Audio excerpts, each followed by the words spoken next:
बेटे, हर जगह हैसियत नहीं देखी जाती। जिस घर में हमारी बेटी गई है उनके हैसियत के सामने तो हमारी कोई हैसियत ही नहीं। भैया, मैंने ये डांसिंग कपल इसलिए प्रेजेंट किया क्योंकि भगवान आप दोनों की जोड़ी हमेशा सलामत रखे। मैं तुम्हारी शादी टिकने नहीं दूंगा अवंतिका, चाहे मुझे जो कुछ भी करना पड़े, नहीं टिकने दूंगा। अवंतिका, ये प्यार तुम्हें हमेशा मिलेगा, जिंदगी के हर कदम पे, हर वक्त। अवंतिका आज शाम को पग फेरा के लिए आ रही है। क्या सच? अवंतिका आज आ रही है? अरे हाँ भाई हाँ, मैंने समधी जी को फोन लगाया था और मैंने बताया कि हमारी छोटी बिटिया पढ़ाई के लिए बेंगलोर जा रही है। तो उन्होंने कहा ठीक है बेटा, आपकी बड़ी बिटिया को हम आज ही भेज देते हैं पग फेरा के लिए, दोनों बहनें आपस में मिल भी लेगी। अरे वाह पापा, ये तो बहुत खुशी की बात है। मैं सोच भी रही थी कि बेंगलोर जाने से पहले पता नहीं दीदी से मुलाकात हो भी पाएगी या नहीं। दरअसल अवंतिका के ससुराल वाले बहुत अच्छे लोग हैं।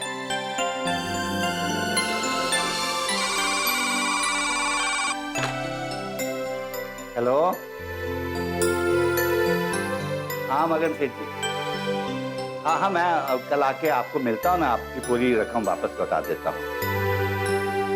जी अब शादी का मामला था, थोड़ा बहुत ज्यादा खर्च तो हो ही जाता है ना जी। जी हाँ, मैं कल पक्का आपसे आके मिलता हूँ जी। नमस्कार। ये मगन सेठ वही है ना जिसको आपने खाने का और सजावट का कॉन्ट्रैक्ट दिया था?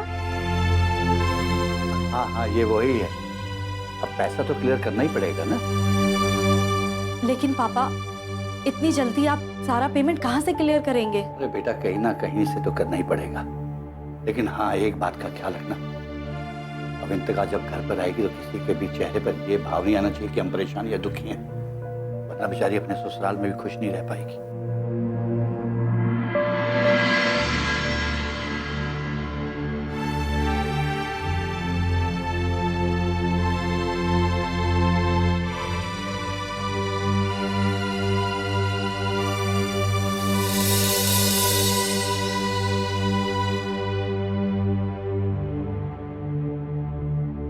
अरे मीनाक्षी, तुम क्या सोचने लग गई भाई? अरे अभी मैं रिटायर नहीं हुआ हूं, 1 साल बाकी है। चिंता मत करो, सब ठीक हो जाएगा। तुम जाओ और अवंतिका के आने के लिए कुछ चीजों का इंतजाम करो। और हाँ, याद रखना दामाद जी भी साथ में ही आ रहे हैं। जाओ, जाके तैयारियां करो। ठीक है।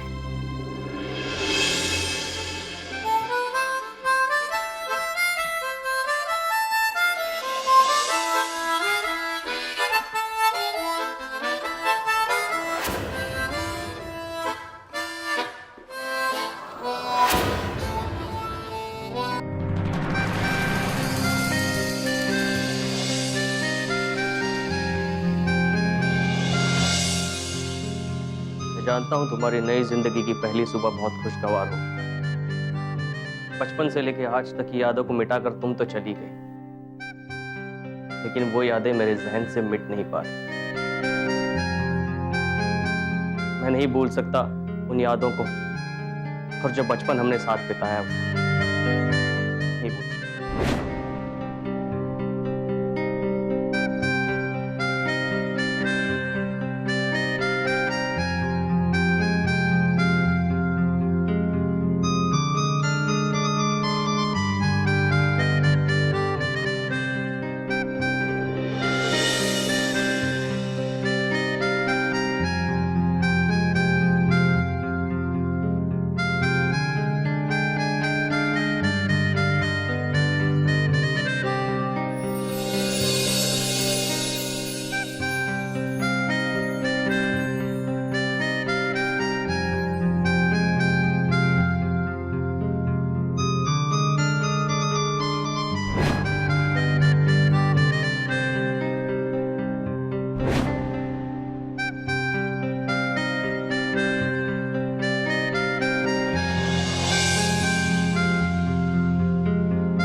जानता हूँ कि मैं तुम्हें अपने दिल से निकाल नहीं सकता,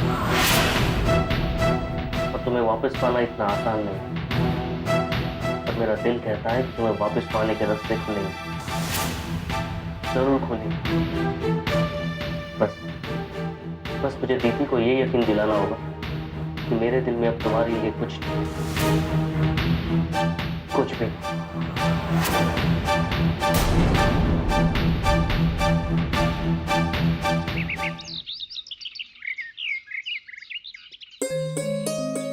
मेघा, ये मम्मी की चाय और ये पापा की चाय। बाबा रे बाबा, मेरे 1000 बार समझाने पर भी आप मान ही नहीं रही है। मुझे ये अच्छा नहीं लगता कि आप किचन में काम कर। अरे मैं कहाँ काम कर रही हूँ, मैं तो बस तुम्हारा हाथ बटा रही हूँ। अभी हाथों की मेहंदी फीकी भी नहीं पड़ी और आप किचन में काम करने चली आई। अरे कुछ दिन तो आराम कर लिया। हाँ, आराम तो करना चाहिए था, मगर मेरी फिक्र करने के लिए शुक्रिया। You welcome. अरे तुम इंग्लिश जानती हो? जी, सिद्धार्थ भैया ने मुझे कुछ अंग्रेजी की किताबें ला के दी थी, उसी को पढ़ के सीख ली। अरे वाह।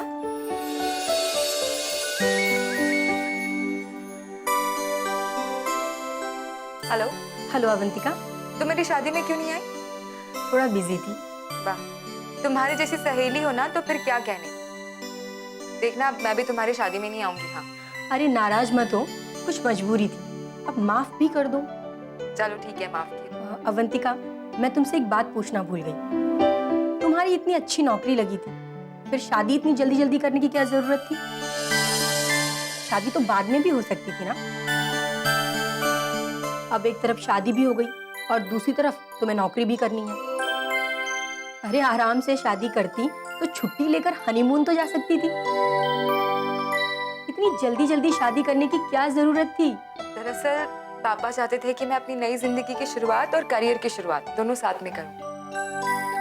अरे मैं तो शादी के लिए तैयार ही नहीं थी, और जब पहली बार मैंने शादी के रिश्ते के बारे में सुना तो। आखिर तुम शादी क्यों नहीं करना चाहती बेटी?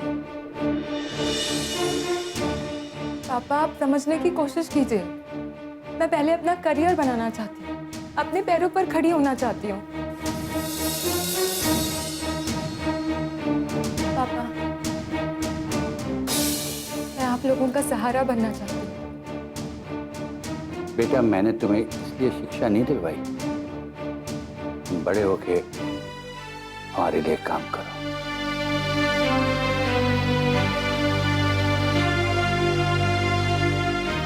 मैंने इसलिए तुम्हें शिक्षा दिलाई ताकि तुम बड़े होकर अपने पांव पे खड़ी हो सको। बेटा, कहा जाता है ना, इंसान की सारी दौलत, जायदाद, सब कुछ लूटा जा सकता है, लेकिन एक चीज नहीं लूटी जा सकती, वो है शिक्षा।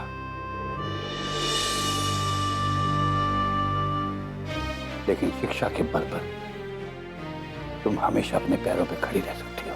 पापा, मैं जानती हूँ आपने मुझे बहुत पढ़ाया लिखा है। मेरी और प्रतिमा की पढ़ाई के लिए आपने अपनी जिंदगी की सारी जमा पूंजी खर्च कर दी। आपने अपने फिक्स डिपॉजिट तोड़ दिए, अपने प्रोविडेंट फंड से भी पैसे निकाल लिए। पापा, बेटा, तुम दोनों बहनें इस बारे में सोचना बंद कर दो। सच्चाई तो ये है कि मेरा अपना सपना है, मैं अपने सपने को साकार करना चाहता हूं कि मेरी दोनों बेटियां पढ़ लिख कर अपने पांव पर खड़ी रह सके। पापा, आप अपनी जिम्मेदारी तो निभा रहे हैं, पर क्या मेरा कोई फर्ज नहीं है? नहीं बेटा, बात तुम्हारे फर्ज की नहीं है। समाज तुम्हारे फर्ज की बात नहीं करेगा। समाज जब भी बात करेगा तो वो हमारी जिम्मेदारी की बात करेगा। बेटा, फर्ज अपनी जगह होता है और जिम्मेदारियां अपनी जगह। और माँ बाप के लिए इससे बढ़कर क्या खुशी की बात हो सकती है कि वो अपनी बेटी के हाथ में ले। मुझे ड्यूटी ज्वाइन करनी है। आप लोग तो जानते हैं कि एक मल्टीनेशनल कंपनी से अपॉइंटमेंट लेटर आया है। अगले महीने से ड्यूटी ज्वाइन करनी है। पापा, माँ प्लीज मुझे ड्यूटी ज्वाइन करने दीजिए, प्लीज प्लीज। मालूम है बेटा, बहुत अच्छी तरह मालूम है, लेकिन बेटा तुम्हारे लिए एक बहुत अच्छा रिश्ता है और बहुत ही अच्छे घर से रिश्ता है। मैं नहीं चाहता कि ये रिश्ता हमारे हाथ से निकल जाए।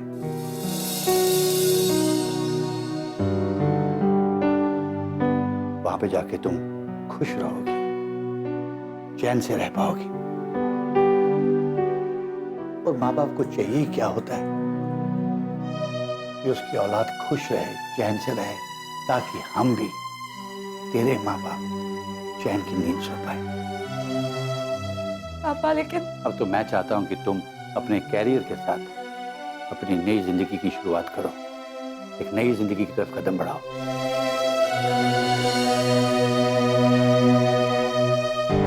देवयानी, पापा ने अपनी सारी जिंदगी उसूलों के साथ बिताई और उनके उसूल तोड़ना ना बहुत ही मुश्किल है।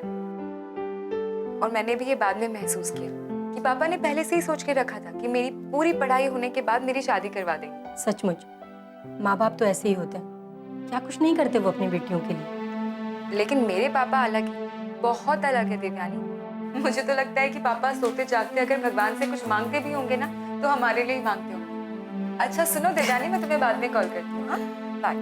अच्छा, ओके बाय। बहू, तुमने आते ही अपनी जिम्मेदारियां संभाली, सुनकर बहुत खुशी। और अपनी जिम्मेदारी को समझना अच्छी बात है, लेकिन जिम्मेदारी संभालने के लिए तुम्हारी पूरी उम्र पड़ी। और अभी किचन संभालने के लिए तो मेघा है। मम्मी, इस घर की सारी जिम्मेदारियां अब मेरी हैं, क्योंकि मैं इस घर की बहू हूँ और ये मेरा फर्ज। हाँ हाँ ठीक है, लेकिन फिर भी घर छोड़ो, चलो जाओ, जल्दी से तैयार हो जाओ। पग फेरे के लिए तुम अपने घर जा रही। दरअसल तुम्हारे पापा का फोन आया था, तुम्हारी बहन प्रतिमा वो बेंगलोर जा रही है। मैंने पंडित से पूछ लिया है, मुहूर्त बहुत अच्छा है, तुम्हारे पग फेरे भी हो जाएंगे और तुम सबसे मिल भी लोगे। ठीक है मम्मी, मैं तैयार हो जाऊँ।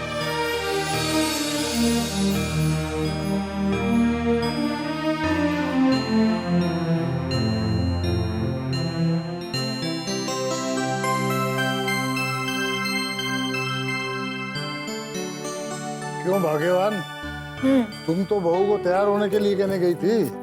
अरे वो सुने तब ना, मैंने तैयार होने के लिए कहा तो वो पूरा काम करने के बाद ही तैयार हो। घर छोड़िए, सिद्धार्थ भी तो नहीं आया अभी तक। देखा शारदा, बहू ने आते ही घर की जिम्मेदारी संभाल ली। जब तुम शादी तय कर रही थी, याद है तुमने क्या कहा था कि इतनी पढ़ी लिखी बहू घर की जिम्मेदारी क्या संभालेगी। जी आप ठीक कहते हैं, मैं तो यही सोच रही थी कि इतनी पढ़ी लिखी लड़की किचन क्या संभाल पाएगी। अरे भाई, जो बहू अपनी जिम्मेदारी समझती है ना, उस जिम्मेदारी निभाना भी जाती है। तुम तो घर की जिम्मेदारी की बात करते हुए बिंदिया को बहू बनाने का फैसला भी कर चुकी थी। तुम्हारे भैया और भाभी भी यही चाहते थे। अब छोड़िए ना इस बात को, इसी वजह से तो हमने शंभुनाथ को शादी में नहीं बुलाया। लेकिन अब मुझे लगता है कि अवंतिका को बहू बनाना आपका फैसला बिल्कुल सही था। अरे भाई, इतनी देर और बस सिर्फ 2 ही बैग। डैड, ये 2 बैग्स में ना पूरी जेब खाली हो गई। अंजलि, डैड, अब वो ड्रेस नहीं मिली तो कोई दूसरी ड्रेस तो लेनी थी ना। हाँ, और ड्रेस के साथ मैचिंग शूज, मैचिंग बैग। मम्मा, मेरी तो बैंड बजा दी इस लड़की ने। हम लोग तुम्हारा ही इंतजार कर रहे थे। अब जाओ, जल्दी से तैयार हो जाओ और बहू को भी बोलो तैयार होने के लिए। क्यों मम्मा, अभी कहाँ जाना है? अरे बेटे, तुम बहू को लेके उसके मायके जा रहे हो पग फेरे के लिए। लेकिन डैड, इतनी जल्दी क्या है? पग फेरे तो 5 दिन बाद जाते हैं ना। 4-6 दिन बाद अच्छा मुहूर्त हो या ना हो पता नहीं, लेकिन आज अच्छा मुहूर्त है। जाओ, बहू को पग फेरे के लिए ले जाओ और वापस ले आओ।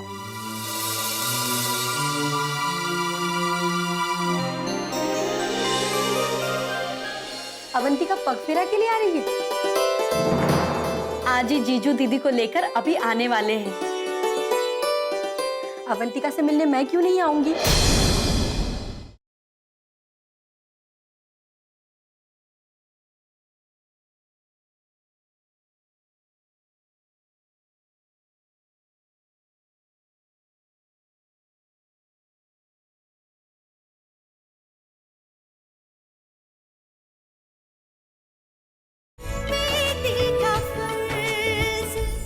भाई, अब प्रतिमा बेंगलोर जा रही है तो इसी बहाने अवंतिका की मुलाकात भी तो प्रतिमा से हो जाएगी। ठीक है डैड, चलो ओके मैम, चलो मैडम।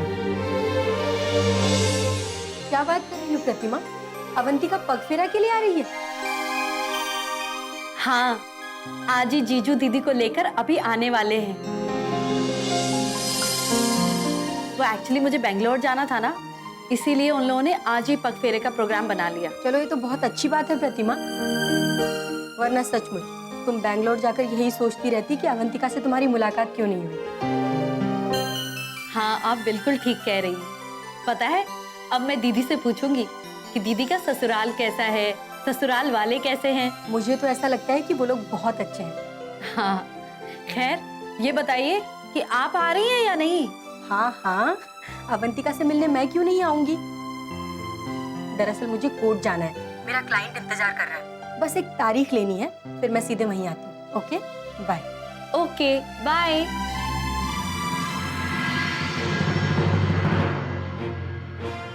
राकेश, मैं कल पूरी रात तुम्हारे बारे में सोच रही थी। तुमने अवंतिका के लिए ये क्या गलतफहमी पाल रखी है? मैं भी कल पूरी रात यही सोच रहा था कि अवंतिका की हमदर्दी और दोस्ती का मैंने कितना गलत अंदाजा लगा। आई एम सॉरी जी, मैं मानता हूँ कि मैं गलत सोच रहा। और अगर ये बात अवंतिका को पता चल जाती तो उसे कितना बुरा लगता। अब जाने भी दीजिए ना दीदी, अवंतिका अपनी अच्छी दोस्त है और हम अच्छे दोस्त तो बने रह ही सकते हैं ना। एक दूसरे के सुख दुख में हम काम आ सकते हैं। हाँ, दोस्ती में इसी सोच के साथ चलना चाहिए। खैर, तुमने क्या सोचा अपने बारे में? सोचना क्या है दीदी, मैंने फैसला कर लिया है। पीसीएस करूंगा तो पीसीएस ही करूंगा। और आपको तो पता है कि पीसीएस में क्वालिफाई करने के लिए कई साल लग जाते हैं। लेकिन मैं चाहती हूँ राकेश कि तुम एक बार फिर सोच लो, अच्छी तरह सोच लो और फिर फैसला लो, क्योंकि गुजरा हुआ वक्त वापस नहीं लौटता। और पिछले 4 सालों से तुम तैयारियां कर रहे हो। मैंने अच्छी तरह सोच के ही पीसीएस की तैयारी करने का फैसला किया है। अब चाहे जितना भी वक्त लगे, करना तो मुझे यही है। खैर छोड़ो, मैं कोर्ट जा रही हूँ। कोर्ट से सीधे अवंतिका के घर जाऊंगी। आज पगफेरा के लिए अवंतिका आ रही है ना।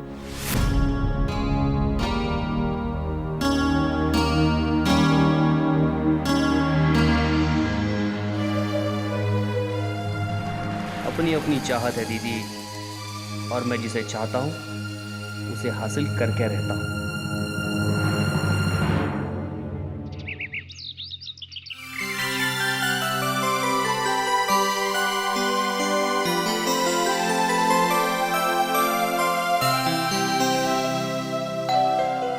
अरे लगता है दामाद जी आ गए। जाके देखो बेटा। जी पापा।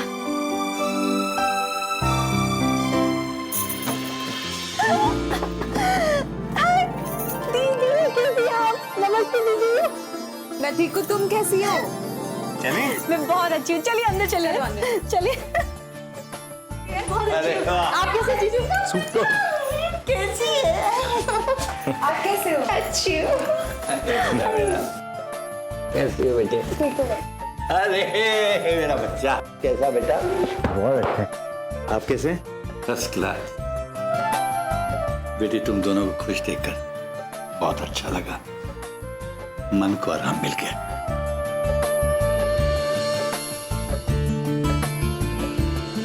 डैड हमेशा यही कहते हैं कि जब रिश्ते जुड़ते हैं तो 2 लोगों के बीच नहीं, 2 परिवारों के बीच में जुड़ते हैं। और जब ऐसे रिश्ता होता है तो 2 परिवार एक हो जाते हैं।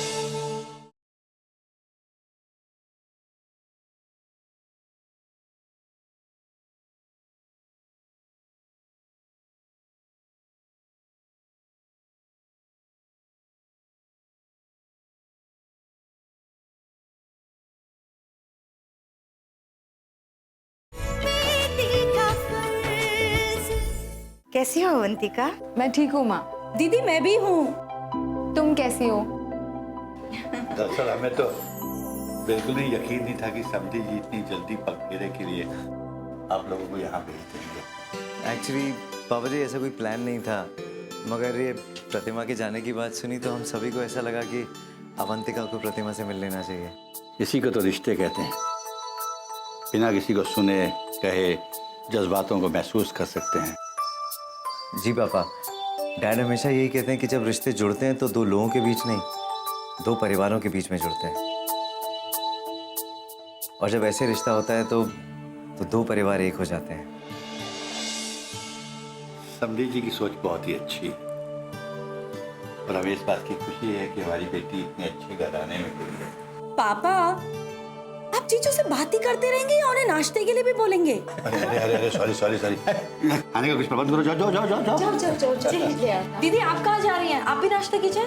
तुम नाश्ता करवाओ, मैं अब भी आती हूँ। ठीक है दीदी। अच्छा बैठो। बैठे ना। हाँ और सुनाओ बेटा। शादी के बाद अवंतिका पहली बार घर आई है। उसे क्या महसूस हो रहा है ये मैं समझ सकती हूँ।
कल तक ये कमरा मेरा था, कल तक ये घर मेरा था, लेकिन अब मैं इस घर के लिए और ये घर मेरे लिए पराया हो चुका है।